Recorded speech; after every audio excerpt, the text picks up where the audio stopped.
इसको हम ये बोलेंगे दी केमिकल सब्सटेंसेस, यानी ये भी केमिकल सब्सटेंसेस हैं, बट बड़ा अहम पॉइंट लिख लेना, यूज्ड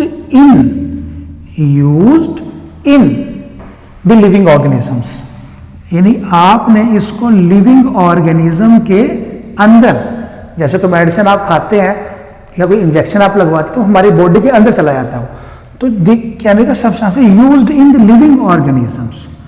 अगर कोई जानदार ऐसे केमिकल सब्सटेंस को यूज करे जो खा लेते हैं, इनटेक कर लेता है, organisms used in the living organisms to control और to inhibit the growth of bacteria, तो इसको आप क्या नाम देंगे जी, दैट इज द कीमोथेराप्यूटिक्स। इसका मतलब ये हुआ कि ये केमिकल सब्सटेंस हमारी बॉडी के साथ मिलकर काम करेंगे। तो इसके लिए मैं बड़ा अहम पॉइंट लिख रहा हूँ बेटे, क्या, दैट ऑलवेज वर्क विद, यानी ये जो कीमोथेराप्यूटिक्स हैं ये किससे काम करेंगे, हमारे इम्यून सिस्टम के साथ मिलकर काम करेंगे, वर्क विद इम्यून सिस्टम। तो ये इम्यून सिस्टम को स्ट्रॉन्ग करेंगे, उसको स्टिमुलेट कर देंगे और वो इम्यून सिस्टम उन जर्म्स को जाके क्या करेगा, किल कर देगा। तो इसका नाम बेटा क्या है, कीमोथेराप्यूटिक्स। अब आपको पता लग गया होगा इसके लिए जो आप मेडिसिन यूज़ करते हैं जी, वो कौन कौन सी हैं, वो एंटीबायोटिक्स हैं जी। क्या है बेटे, वो एंटीबायोटिक्स हैं। और एंटीबायोटिक्स जो हैं उसके चंद नाम मुझे आप बता दें। उसमें आपके पास पेनिसिलिन है, नाम सुना कभी आपने इसका, पेनिसिलिन। इसी तरह आपके पास टेट्रासाइक्लिन्स है जी, टेट्रासाइक्लिन्स है। और टेट्रासाइक्लिन से पर पेनिसिलिन के बाद मैं लिख रहा हूँ सेफेलोस्पोरिन्स है जी, सेफेलोस्पोरिन्स। इसी तरह आपके पास टेट्रासाइक्लिन्स है, टेट्रासाइक्लिन्स। और इस तरह सल्फोनामाइड्स हैं, सल्फोनामाइड्स। तो सल्फोनामाइड्स, टेट्रासाइक्लिन्स, सेफेलोस्पोरिन्स और पेनिसिलिन, तो ये आपके एंटीबायोटिक्स हैं जिसको आप एज अ कीमोथेराप्यूटिक्स यूज़ करते हैं और एज अ रिजल्ट आप उन जर्म्स को, उन बैक्टीरिया को कंट्रोल कर लेते हैं।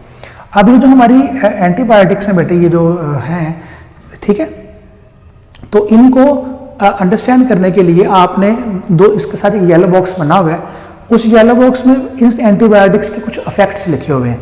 तो दो इफेक्ट जो है वो आपने बस कर लेने हैं। एक का नाम होता है बेटे दैट इज बैक्टीरियोसिडल का नाम दिया हुआ है, और एक को नाम देंगे बेटे बैक्टीरियोस्टैटिक,